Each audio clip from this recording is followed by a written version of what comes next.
Alright, and here we are again. And today we're going to do a review plus randomness on DC Collectibles Arkham Asylum, or Batman Arkham Asylum, Killer Croc. So, with that said, let's get started. And first, as I like to do now, we're going to start with scale, because how do you know how big he is unless we put in another figure? So let's just get an idea how big he is first, so you guys get an idea what he looks like. Here's Batman, but this is the Batman from the Mattel line of Arkham Asylum. Why? Because he seems to fit a better scale with him. I've played the game, actually both of them, Arkham Asylum and Arkham City, and he feels to be perfect when it comes to where he should stand, where in the game he comes up to, well, right about there.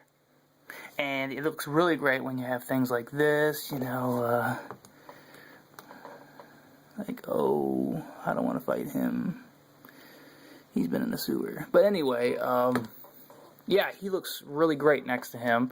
Not that I'm going to take anything away from the DC Collectibles version of Batman. I just feel like this one encapsulates everything I need from the Arkham Asylum Batman, Arkham City, whatever you want to say. He's just a great looking figure. So, as you can see, there he is. So we'll leave him here for right now. And Killer Croc is massive. It's not just, of course, the height. As you can see, it's the girth. He's got quite a big bend here on his neck, kind of like a very beefy character like Bane or somebody would have too. He's just a really heavy figure. It's uncanny how heavy he is, compared to, you know, most things you buy these days. He's just like seriously like heavy duty. It's just, when you pick it up in your hand, you're like, is this a toy or?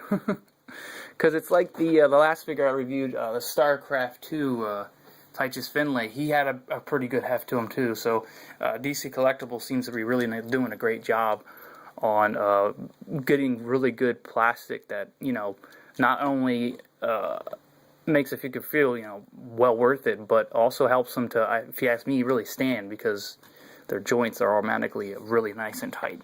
So we're going to start with some detail, see if we can't stay on some sort of a focus point here.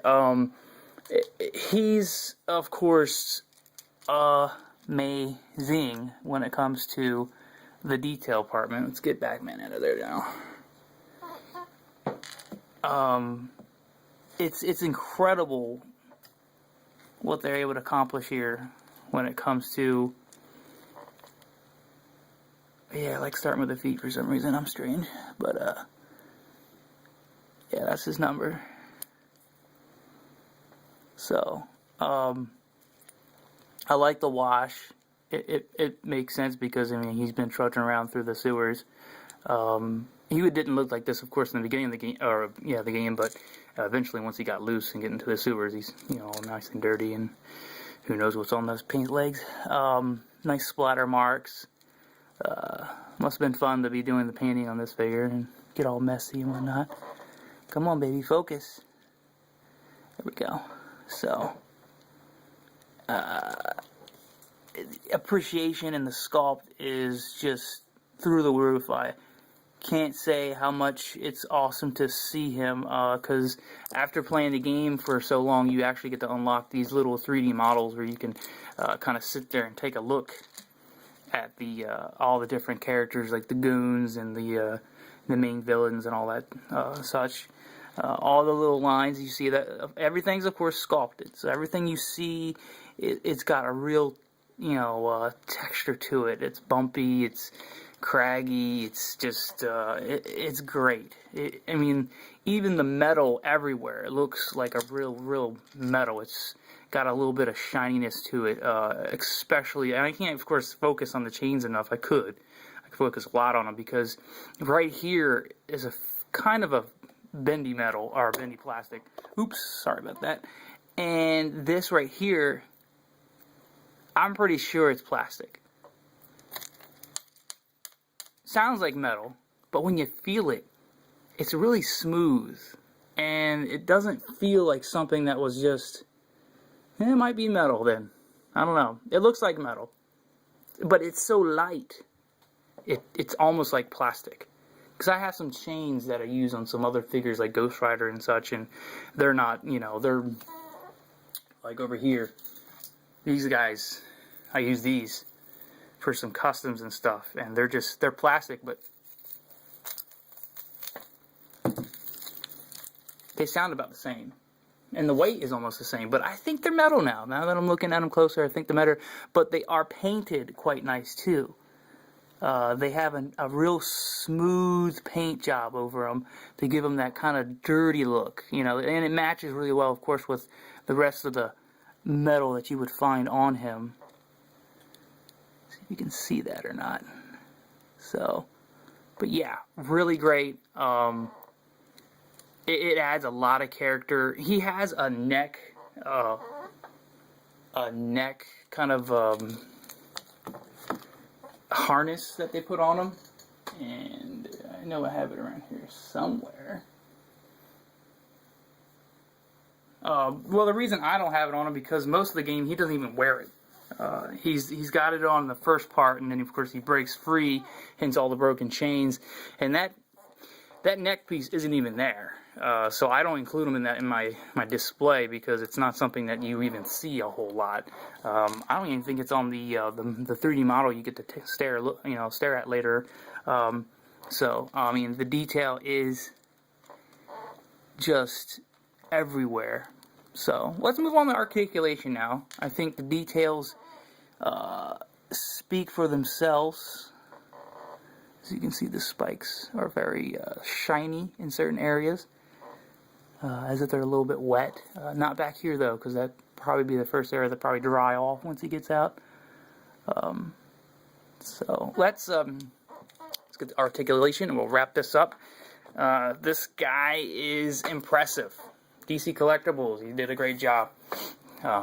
This is like the start of something amazing, and the Batman, the second version, I think was probably impressive too in the same series. It's like a ball jointed neck, and you can see it moves around pretty well. It's got a lot of character to it. You can get a lot of good, evil bad guy stares out of it. The mouth isn't half bad. It's nice they included it. They didn't have to. It opens a decent amount. You're not going to be eating people's heads here, but I mean, if he's going to talk like, Batman, I will. No, we won't continue with that. But it's good. It's helpful, and you can get some cool posing out of him with that jaw alone. You've got of course the peg ball joint going on here, and it moves pretty well. It's only slightly obscured by going up and hitting here. Same thing on the other arm, but it's nothing horrible. I mean, you look how far it comes out to. That's decent enough. Doing some punching and whatnot poses. Of course, the bicep swivel is there, and of course it comes up pretty well too. And of course these are tight. These are nice and tight. I've got a nice elbow joint. For how bulky it is, it's decent enough, the range on it.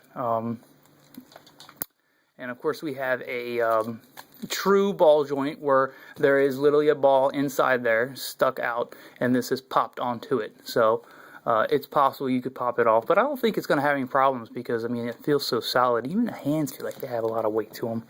And of course the same thing going on with the other arm. This is of course the open hand, and it looks really great, and you can do a lot of stuff with this, and of course you could get a great hold on Batman with this hand. So then you got the ball jointed hips, and this is a first from what I remember for DC Collectibles at the time when this came out last year.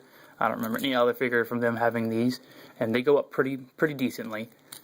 You have a knee joint, which is decent too. Nothing too crazy, but you can get some good lunging poses out of them,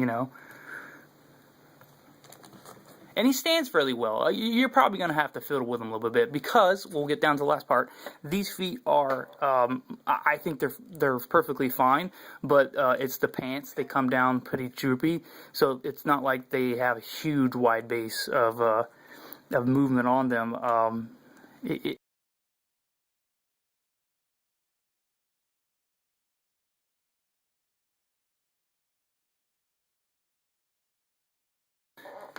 you can get maybe a pose like this, him over top of Batman, but he is, of course, heavy on the top, so you can get something like that pretty easy.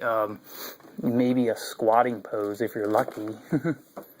Yeah, a squatting pose is probably even easier, which doesn't go too wrong because you get Batman in there and, you know, it's like, oh, I'm going to bite your horns off.